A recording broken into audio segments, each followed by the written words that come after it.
So maybe that was a little bit dramatic, but that video was from my Instagram story when I realized my DeMar and Kyle Better Together t-shirt is now more of a collector's item. Yeah, we've seen a lot of shifting parts amongst the many Toronto teams, both good and bad, with big names leaving and coming in if we're thinking about John Tavares. But here at the Rogers Centre, of course, no longer the home of the bringer of rain. So that begs the question, what do you do with all that Josh Donaldson gear?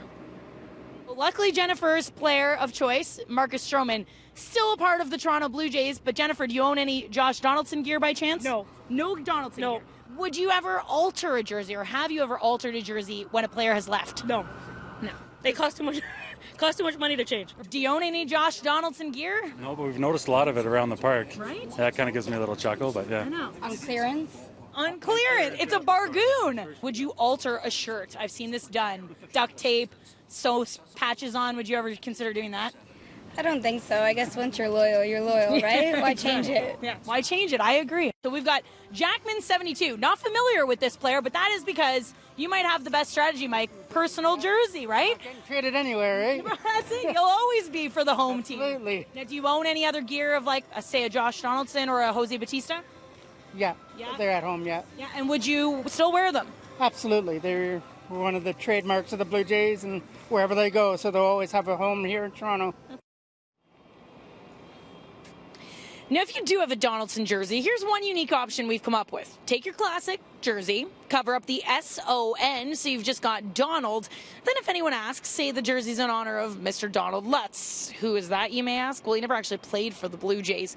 He's actually number 23, but he was the first ever German-American player to play in the majors when the Reds called him up back in 2013. And he's apparently a pretty big hockey fan, so desperate times call for desperate measures. What can I tell you?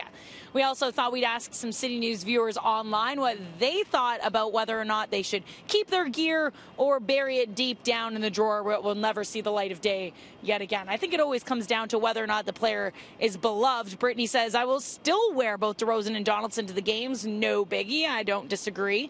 Whereas Jerry has a foolproof strategy of not buying player name jerseys years ago. It just becomes a dirty cloth or ends up recycled. A viewer that goes by the handle The Meathead is still wearing them with pride, adding it's the only time I can afford the jerseys when they get traded and Real Sports has a sale on them. It's hard to argue with a good bargain, right?